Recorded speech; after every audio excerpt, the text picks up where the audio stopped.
नमस्कार, आप देख रहे हैं द न्यूज। आपके साथ मैं सृष्टि मिश्रा। दिल्ली के मुख्यमंत्री अरविंद केजरीवाल चारों तरफ से घिरे हुए हैं। आरटीआई रिपोर्ट में खुलासा हुआ है कि सिविल वर्क पर, उनके शीश महल पर, जहां आपको बता दें कि शीश महल घोटाला जब यहां पर एक चैनल के द्वारा खूब दिखाया गया तो आपको जानकर हैरानी होगी कि दिल्ली में मीडिया को कंट्रोल किया गया और कई जगहों पर उस चैनल को बंद कराया गया ताकि उसके रिपोर्ट को दिल्ली की जनता ना देखे। केजरीवाल तो कहते हैं दिल्ली की जनता मेरी जनता है, उनका अधिकार है, लेकिन यह नहीं पता है कि जनता किसी की नहीं होती, जनता कामों की होती है। खैर, आपको बता दें अब अरविंद केजरीवाल के ऊपर नया खुलासा हुआ है। दिल्ली बीजेपी अध्यक्ष वीरेंद्र सचदेवा ने दिल्ली के उपराज्यपाल वीके सक्सेना से कार्रवाई की मांग की है। बड़ी खबर, केवल शीश महल के सिविल खर्चों पर 29 करोड़ रुपए का खर्च किया गया है। संबित पात्रा पूरी बीजेपी इसको लेकर हमलावर। और बता दें आपको कि सूचना अधिकारी आरटीआई के अधिकारी के रिपोर्ट के बाद ये खुलासे हुए हैं कि केजरीवाल ने उन्हें जवाब दिया, आरटीआई को जवाब दिया था, उसके तहत ही ये खुलासे हुए। मतलब समझ जाइए किस तरीके से यहां पर जो मजबूरियां थी होगी, पत्र लिखना पड़ा होगा, जवाब देना पड़ा होगा आरटीआई को, तो जवाब दे दिया। जवाब दिया तो आरटीआई ने कह दिया। और बता दें आपको, अजय बोस आरटीआई एक्टिविस्ट हैं, उन्होंने एक्स पोस्ट पर पोस्ट किया है लगभग बीजेपी के सभी नेताओं को टैग करके कि यहां पर सर लेफ्टिनेंट ऑफ दिल्ली, यहां पर उन्होंने कहा कि आप एक्शन लीजिए। टैग करके वीके सक्सेना को अजय बोस ने कहा है, आरटीआई एक्टिविस्ट हैं, उन्होंने कहा कि kindly take action on BJP rally letter dated which is based on my RTI exposure regarding rupees 29.56 crore spent on only civil work।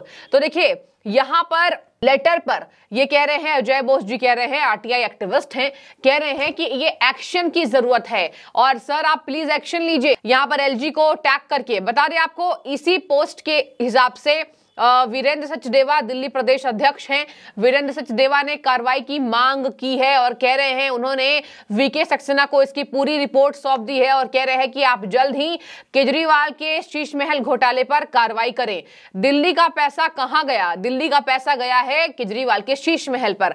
दर्शकों आपको बता दें, अगर आप ध्यान से देखें, शीश महल घोटाला हुआ था, अगर ये बोलेंगे नहीं हुआ था, जैसे ये कह रहे हैं 2 साल से शराब को पकड़कर बैठ गए हैं, शराब ने अब इनको पकड़ लिया है। शराब देखिए धीरे धीरे करके इंसानों को की बुद्धि खत्म कर देता है, वैसे ही पूरा शराब जो है अब केजरीवाल की पार्टी को खत्म कर दिया। पूरे शराब घोटाले ने अब ईडी को मजबूर कर दिया है कि ईडी जो है पूरे पार्टी को आरोपी बनाया जाए। बता दें आपको कि ये पहली बार पीएमएलए के धारा 70 के अकॉर्डिंग होगा कि किसी राजनीतिक संगठन को, पहली बार पूरी राजनीतिक संगठन को, पार्टी को आरोपी बनाया गया। इसके पहले आज तक इतिहास में ऐसा नहीं हुआ। तो समझ जाइए इतिहास में पहले अनोखे केजरीवाल जी आए, आम आदमी का चोला पहनकर, लेकिन अंदर में इतने खुलासे।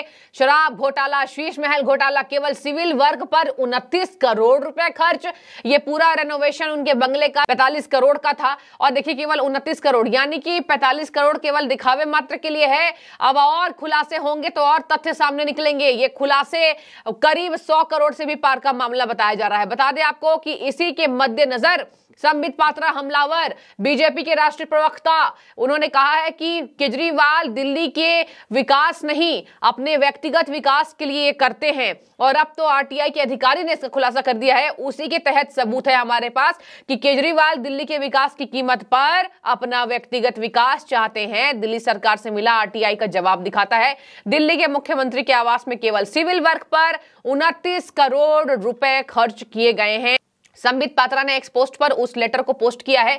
लोक निर्माण विभाग का वो लेटर है जिसमें रेनोवेशन के सिविल वर्क पर केवल सिविल वर्क पर 29 करोड़ रुपए खर्च किए गए हैं। तो देखिए बीजेपी इसको लेकर हमलावर है और वैसे भी शहजाद पूनावाला कहते हैं, बीजेपी के वो भी राष्ट्रीय प्रवक्ता है, कि ऐसा कोई सगा नहीं जिसको केजरीवाल ने ठगा नहीं है। बता दें आपको कि दिल्ली के मुख्यमंत्री के सरकारी आवास में सिविल, प्लम्बिंग, इलेक्ट्रिकल, सीवेज और कारपेंट्री वर्क्स पर हुए खर्च का ब्यौरा मांगा गया था और साथ ही उन ठेकेदारों की सूची भी मांगी गई थी जिसने ये काम कराया है।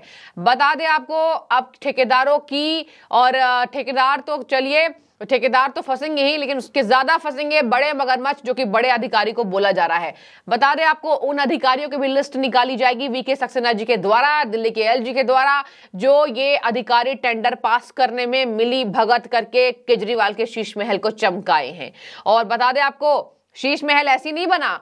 शीश महल के आसपास का जितना बंगला था अधिकारियों का, आईएएस ऑफिसर थे, आईआरएस ऑफिसर थे, उन सबको बोला गया कि आप शिफ्ट कर लीजिए, आपके बंगले का जो हिस्सा है हमें अपने केजरीवाल के शीश महल में मिलाना है। तो उन अधिकारियों की लिस्ट लंबी हो रही है जिस अधिकारियों ने इसमें मिली भगत करके केजरीवाल के बंगले को खूब चमकाया, दमकाया और इतने महंगे शीश महल बनाया। वो केजरीवाल जी के शीश महल बनाए गए हैं जो एक आम आदमी पार्टी है, एक आम आदमी का चोला पहनकर आए और कहा कि हम बंगला नहीं लेंगे, गाड़ी नहीं लेंगे, 300 रुपए की कमीज, मफलर और नॉर्मल सी पैंट आपने देखी होगी। तो अब बहुत बड़े खुलासे हो रहे हैं। और बता दें आपको, अजय बोस ने लेटर लिखकर नरेंद्र मोदी को भी टैग किया है, या इसके साथ बीजेपी के नेताओं को टैग किया है और टाइम्स नाउ नव भारत को भी टैग किया है, जो चैनल लगातार केजरीवाल के लिए खुलासे कर रहा था और उसी चैनल को दबाया गया दिल्ली के अंदर। देखिए, मैंने भी बहुत बात की, पता चला है कि टाइम्स नाउ नव भारत को कई ऐसे घरों में नहीं दिखाया गया जहां पर ये खुलासे हो रहे थे। तो मीडिया को भी केजरीवाल ने कंट्रोल करने की कोशिश की और कहते हैं कि बिकी हुई मीडिया है। तो क्या वो बिकी हुई मीडिया केजरीवाल भी उसमें शामिल है? ये जवाब उनको देना होगा। और देखिए, ये 2 पन्नों का लेटर है। वीरेंद्र सचदेवा ने एलजी को रिपोर्ट सौंपी है और कह दिया है सर आप प्लीज एक्शन लीजिए। और देखने वाली बात इसमें यह हो जाएगी कि एक्शन में क्या होता है। बता दें आपको कि सबूत मिल गए हैं कि व्यक्तिगत खर्च केजरीवाल ने किए हैं। सूचना अधिकारी के तहत ये भारी भरकम ब्यौरा, अब इस पर मांग तेज हो रही है। बता दें आपको, संबित पात्रा ने आरटीआई का जो पेपर साझा किया है उसके मुताबिक दिल्ली सरकार ने 29 दिसंबर 2023 को यह जवाब दिया था। 2023 29 दिसंबर को पिछले साल जवाब दिया था, मतलब पिछले महीने। आवेदन महाराष्ट्र के अमरावती के रहने वाले वासुदेव बोस ने दायर किया था। इसमें 31 मार्च 2015 से लेकर 27 दिसंबर 2022 तक दिल्ली के मुख्यमंत्री के सरकारी आवास में civil, plumbing, electrical, sewage, carpentry works पर हुए खर्चा का ब्यौरा मांगा गया था और साथ ही उन ठेकेदारों की सूची भी मांगी गई थी जिसने ये काम कराए हैं।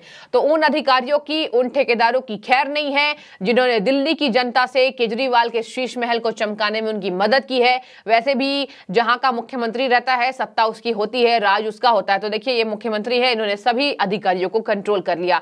और इनके सौरभ भारद्वाज ने, आपको याद होगा, एक आईएएस अधिकारी को धमकी भी दी थी कि तुम्हारा तबादला करा देंगे, क्योंकि वो आईएएस अधिकारी निष्पक्ष थे, साफ सुथरे छवि के थे, तो याद होगा आपको। और ये बहुत बखेड़ा खड़ा किया गया था। तो देखिए, ये पूरी केजरीवाल की लिस्ट है, बहुत लंबी होती जा रही है। शराब घोटाला, शीश महल घोटाला, इसके साथ हवाला कांड, गोवा में जो पैसे उड़ाए गए, और देखिए इनके यहाँ पर खर्च हो गए तो अब पंजाब में चले गए। पंजाब में कर्ज बढ़ता जा रहा है क्योंकि भगवंत मान इनके ड्राइवर बन चुके हैं। तो अगर आप चारों तरफ से देखें, जहां जहां इनकी सरकार है वहां वहां ये घिर रहे हैं। देखने वाली बात इसमें यह हो जाती है 24 लोकसभा चुनाव में इसका कितना व्यापक असर पड़ेगा, क्योंकि अभी से ही जनता इनको नकारने की शुरुआत कर दी है। देखने वाली बात होगी केजरीवाल के ऊपर और कितने खुलासे अहम होते हैं। आपकी जो भी राय हो जरूर कमेंट करें। अब कब कार्रवाई होगी उस पर भी हम नजर बनाए रखेंगे और आपको अपडेट करेंगे। शुक्रिया आपका।